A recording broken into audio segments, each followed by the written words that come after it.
ಎಲ್ರಿಗೂ ನಮಸ್ತೆ. ನಾನು ನಿಮ್ಮ ಚೇತನ ಟ್ಯಾರೆಟ್ ಕ್ವೀನ್ ಮಾತಾಡ್ತಿದ್ದೀನಿ. ಎಲ್ಲರೂ ಹೇಗಿದ್ದೀರಾ? ಎಲ್ಲರೂ ಚೆನ್ನಾಗಿದ್ದೀರಾ ಅನ್ಕೊತೀನಿ. ಇವತ್ತು ಲಾರ್ಡ್ ಷಣ್ಮುಗ ದೇವರು ನಮಗೇನು ಮೆಸೇಜ್ ಕೊಡ್ತಿದ್ದಾರೆ ಅಂತ ತಿಳ್ಕೊಳ್ಳೋಣ.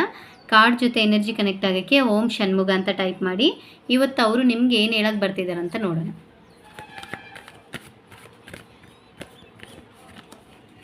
ಬಿಕಾಸ್ ನೋಡಿ, ನಿಮ್ಮ ಲೈಫಲ್ಲಿ ನಿಮಗೆ ತುಂಬ ಸ್ಟ್ರಗಲ್ಗಳು ಫೇಸ್ ಮಾಡ್ತೀರಾ, ತುಂಬ ಪ್ರಾಬ್ಲಮ್ಗಳು ಫೇಸ್ ಮಾಡ್ತಿರ್ತೀರ.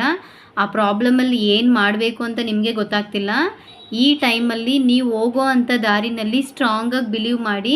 ಷಣ್ಮುಗ ದೇವರು ನಿಮ್ಮ ಜೊತೆಯಲ್ಲಿ ಪ್ರೊಟೆಕ್ಟ್ ಮಾಡ್ತಿದ್ದಾರೆ, ನಿಮ್ಮನ್ನ ಪ್ರತಿಯೊಂದು ವಿಷಯನೂ ವಾಚ್ ಮಾಡ್ತಿದ್ದಾರೆ ಅಂತ ಬರ್ತಿದೆ.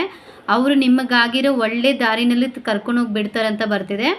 ನೀವು ಏನೇ ಪ್ರಾಬ್ಲಮ್ ಬಂದನೋ ಅದು ಫೇಸ್ ಮಾಡೋಕ್ಕೆ ರೆಡಿಯಾಗಿರಬೇಕು ಅಂತ ಬರ್ತಿದೆ. ನಿಮ್ಮ ಮನಸ್ಸು ಪೂರ್ತಿಯಾಗಿ ಸ್ಟ್ರಾಂಗಾಗಿ ಬಿಲೀವ್ ಮಾಡಿ ಹೋಗಿ. ನಿಮ್ಗಾಗಿರೋ ದಾರಿನ ಲಾರ್ಡ್ ಷಣ್ಮುಗ ದೇವರೇ ನಿಮಗೆ ದಾರಿ ಮಾಡಿಕೊಡ್ತಾರೆ, ಒಳ್ಳೆ ಚೇಂಜಸ್ ಕೊಡುತ್ತೆ ಅಂತ ಬರ್ತಿದೆ. ಎಂಥ ಪ್ರಾಬ್ಲಮಲ್ಲಿ ನೀವು ಓಂ ಷಣ್ಮುಗ ಅಂತ ಚಾಟ್ ಮಾಡ್ತಾಯಿರಿ, ನಿಮಗೆ ಅಪ್ಕಮಿಂಗ್ ಡೇಸಲ್ಲಿ ಒಳ್ಳೆ ಚೇಂಜಸ್ ಇರದೆ ನಿಮ್ಮ ಪ್ರತಿಯೊಂದು ಪ್ರಾಬ್ಲಮ್ಮು ಲಾರ್ಡ್ ಷಣ್ಮುಗ ತೀರಿಸ್ತಾರೆ ಅಂತ ಬರ್ತಿದೆ. ಈ ಮೆಸೇಜ್ ನಿಮ್ಗೆ ಇಷ್ಟ ಆಗಿದರೆ ನಿಮ್ಮ ಫ್ರೆಂಡ್ಸ್ ಆರ್ ಫ್ಯಾಮಿಲಿಗೆ ಶೇರ್ ಮಾಡಿ. ರೆಗ್ಯುಲರಾಗಿ ನನ್ನ ID ಫಾಲೋ ಮಾಡ್ಕೊಳ್ಳಿ. ಅದೇ ಥರ ನಿಮ್ಗೆ ಇಷ್ಟ ಆಗಿದರೆ ಜಸ್ಟ್ ಒಂದು ಲೈಕ್ ಬಟನ್ ಒತ್ತಿ. ಓಕೆ ಗಾಯ್ಸ್, ಬಾಯ್. ಓಂ ಷಣ್ಮುಗ.